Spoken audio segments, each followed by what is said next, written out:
प्रधानमंत्री नरेंद्र मोदी ने थाईलैंड में बिम्स्टेक सम्मेलन में हिस्सा लिया, जहां उन्होंने वैश्विक मंच पर कई अहम मुद्दों को उठाया। इस दौरान सबकी नजरें टिकी हुई थी पीएम मोदी और बांग्लादेश की अंतरिम सरकार के प्रमुख सलाहकार मोहम्मद यूनुस की मुलाकात पर। दोनों नेताओं ने मुलाकात की और शेख हसीना से लेकर चिकन नेक कॉरिडोर तक कई मुद्दों पर बात की। तो क्या कुछ हुआ बिम्स्टेक सम्मेलन में, आइए देखते हैं इस रिपोर्ट में।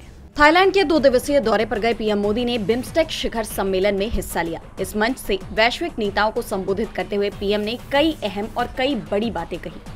उन्होंने कहा कि ये मंच आतंकवाद के खिलाफ लड़ाई में अहम भूमिका निभा सकता है।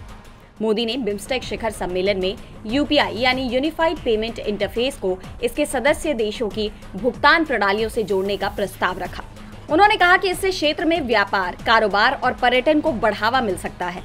थाईलैंड में बिम्स्टेक के 6वें शिखर सम्मेलन की चर्चाओं के बीच अगर किसी और बात पर सबका ध्यान था तो वो नरेंद्र मोदी की मोहम्मद यूनुस से मुलाकात पर था। बांग्लादेश में शेख हसीना सरकार के तख्तापलट के बाद से भारत के साथ उनके रिश्तों में काफी तनाव आ गया है। ऐसे में मोदी की बांग्लादेश की अंतरिम सरकार के प्रमुख सलाहकार यूनुस के साथ ये मुलाकात काफी अहम मानी जा रही है। बैंकॉक में दोनों नेताओं के बीच करीब 40 मिनट बात हुई। इसकी जानकारी देते हुए भारतीय विदेश सचिव विक्रम मिस्री ने कहा कि पीएम मोदी ने एक बार फिर लोकतांत्रिक, स्थिर, शांतिपूर्ण, प्रगतिशील और समावेशी बांग्लादेश के प्रति समर्थन जताया। उन्होंने प्रोफेसर यूनुस के भारत के साथ सकारात्मक संबंधों की इच्छा को भी रेखांकित किया। प्रधानमंत्री ने अपील की कि माहौल खराब करने वाली बयानबाजी से बचा जाए। सीमा पर सख्ती से अवैध घुसपैठ को रोका जा सकता है और सीमा सुरक्षा को कायम रखा जा सकता है।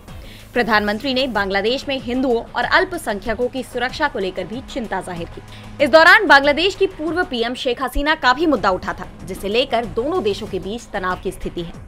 आपको बता दें कि बांग्लादेश की तरफ से ही इस मुलाकात की अपील की गई थी और अब जब दोनों नेताओं की मुलाकात हो गई है तो उनके रिश्तों के सुधरने की उम्मीद जताई जा रही है।